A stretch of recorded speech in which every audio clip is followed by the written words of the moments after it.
తెలంగాణ ప్రభుత్వం ప్రతిష్టాత్మకంగా నిర్వహించాలంటే గద్దర్ అవార్డుల కార్యక్రమంలో ఆర్ నారాయణమూర్తి గారు కొన్ని సంచలన వ్యాఖ్యలు చేశారు.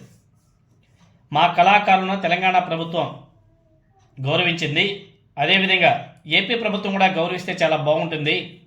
అయ్యా నారా చంద్రబాబు నాయుడు గారు, మీరు ఆ దిశగా కొంచెం ఆలోచన చేయండి, మా కళాకారులను ఆదుకోండి, మాకు ఎంకరేజ్మెంట్ ఇవ్వండి అని చెప్పేసి రిక్వెస్ట్ చేశాడు.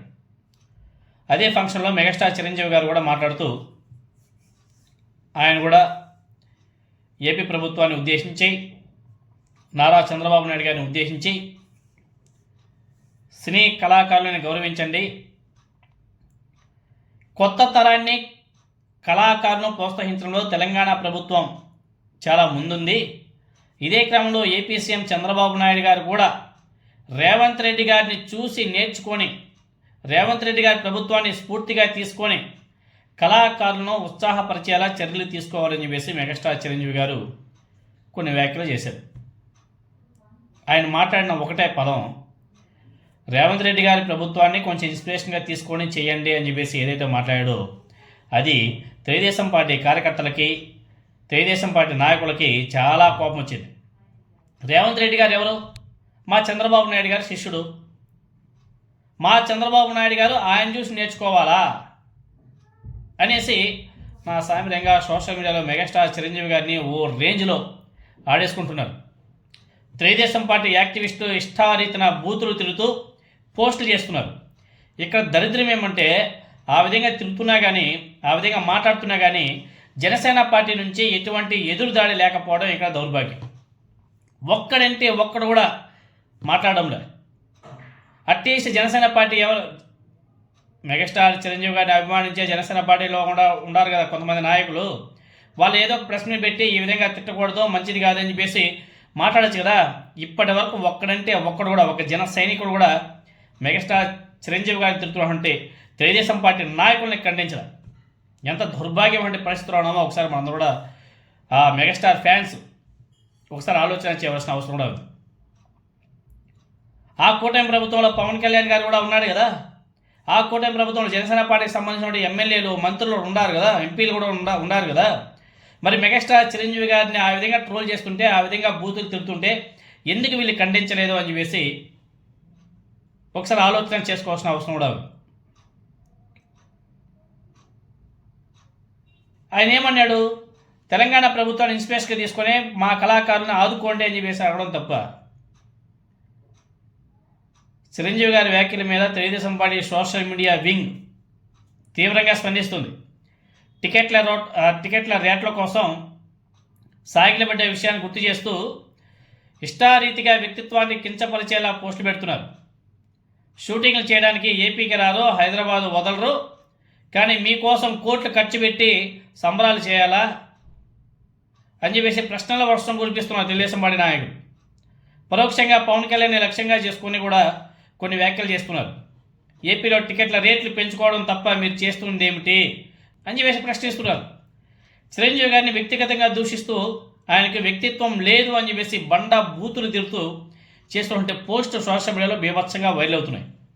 ఆనాడు జగన్మోహన్ రెడ్డి గారు సినీ ఇండస్ట్రీలో ఉన్నటువంటి పెద్ద తలకాయలంతా కూడా ఇంటికి పిలిపించి ఫుడ్ పెట్టి మంచి రాచి మర్యాదలు చేసి, అన్నా మీరందరూ కూడా విశాఖపట్నం రండి, ఇక్కడ ఒక జూబ్లీ హిల్స్ లాంటి ఒక సిటీని తయారు చేద్దాం, మీకు ఏమి కావాలో అవన్నీ కూడా ప్రభుత్వం నుంచి మేము సమకూరుస్తాం, రండన్నా ఇక్కడ పెట్టండి అన్నా, ఇక్కడ షూటింగ్ చేయండి అన్నా అంటే ఆనాడు అయిపోయిన తర్వాత బయట వచ్చిన తర్వాత జనసేన పార్టీ దాన్ని ఒక అస్త్రంగా చేసుకొని మాట్లాడితే ఈ వ్యక్తులు ఒక్కడంటే ఒక్కరు కూడా ఖండించలేదు.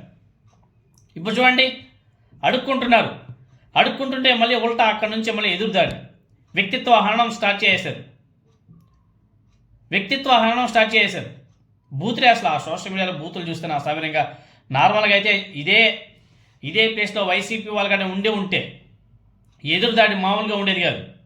కానీ ఏమో పాపం జన సైనికులకి అసలు వాళ్ళు పట్టించుకోలే. సాధారణంగా మెగా ఫ్యామిలీ మీద లేకపోతే చిరంజీవి గారి మీద చిన్న విమర్శ వచ్చినా సోషల్ మీడియాని షేక్ చేసే జన సైనికులు మెగా అభిమానులు ఈసారి మాత్రం మౌనంగా ఎందుకు ఉండారో అర్థం కావడం లేదు. అర్థం కావాలా ఏమో మరి. కూటమి ప్రభుత్వంలో పవన్ కళ్యాణ్ గారి కీలకంగా ఉండడం వల్లే జన సైనికులు కిక్కురు మనకుండా ఉన్నారా? గతంలో జగన్మోహన్ రెడ్డి గారి ఇంటికి పిలిచి భోజనం పెట్టినా దండం పెట్టలేదని చెప్పేసి మార్పింగ్ వీడియోలతో నానా యాగి చేసినటువంటి ఈ జన సైనికులు, ఈ పిల్ల సైకోలంతా కూడా Telugu Desam party social media activist Chiranjeevi గారిని ఇష్టారీతిగా నోటుకొచ్చేది తిరుగుతున్నా మిన్నకుండిపోవడం చూస్తుంటే అంతా అధికార దాహం అని చెప్పేసి అర్థమవుతుంది. తన అన్నకు దండం పెట్టలేదని రాజకీయ వేదికల మీద జగన్మోహన్ రెడ్డి గారిని తూల నాటినటువంటి పవన్ కళ్యాణ్ ఇప్పుడు తాను పొత్తులో ఉన్నటువంటి తెలుగుదేశం పార్టీ శ్రేణిలో నానా మాటలు అంటుంటే, రెచ్చిపోతుంటే, బండ బూతులు తిరుగుతుంటే, నోటుకొచ్చేట్టు వాగుతుంటే, వ్యక్తిత్వ హననం చేస్తుంటే కనీసం తన పార్టీ తరపున నుంచి వారిని కంట్రోల్ చేయించలేకపోవడం చాలా ఆశ్చర్యం కలిగిస్తుంది.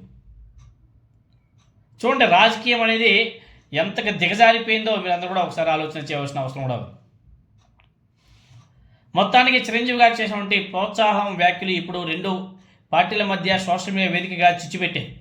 మరి ఈ వివాదం మీద అటు ప్రభుత్వం కానీ ఇటు మెగా క్యాంప్ కానీ ఎలా స్పందిస్తుందో చూడాలి. మరి ఎందుకో జన సైనికులు అంత మౌనంగా ఉన్నారు, జనసేన పార్టీ నాయకులు ఎందుకు అంత మౌనంగా ఉన్నారో వాళ్ళే సమాధానం చెప్పాలి. అయినా కానీ తల్లిని పెళ్ళాన్ని తిట్టినటువంటి తెలుగుదేశం పార్టీ నాయకులు ఇప్పుడు అదే పార్టీతో కాపురం చేస్తున్నాడు పవన్ కళ్యాణ్ గారు. ఇదే పవన్ కళ్యాణ్ గతంలో ఎన్నిసార్లు చెప్పలేదు, నా తల్లిని తిట్టాడు నారా లోకేష్, వదిలేది లేదు అని చెప్పేసి మాట్లాడు. ఇప్పుడు మా తమ్ముడు మా అన్న అని చెప్పేసి కలిసిమెలిసి తిరుగుతున్నారు. సిగ్గుండాల కొంచెమన్నా సరే. తల్లిని తిట్టినటువంటి పార్టీతో కలిసి ప్రయాణం చేసినటువంటి ఇటువంటి వ్యక్తులు అన్నని తిరిగితే, అన్నని వ్యక్తిత్వ హననం చేస్తే పట్టించుకుంటారా అంటే కామెడీ. ఇంకా అందరూ నవ్వుకుంటున్నారు. ఇది వైసీపీ పాలన కాదు నైనా, తెలుగుదేశం పార్టీ పరిపాలన. ఇప్పటికేమైంది, ఇంకా ముందు ఉంది సినిమా, ఇది ఓన్లీ ట్రయల్ వర్షన్ మాత్రమే, సినిమా అంతా కూడా ముందు చూపిస్తారు అని చెప్పేసి చాలామంది అనుకుంటున్నారు.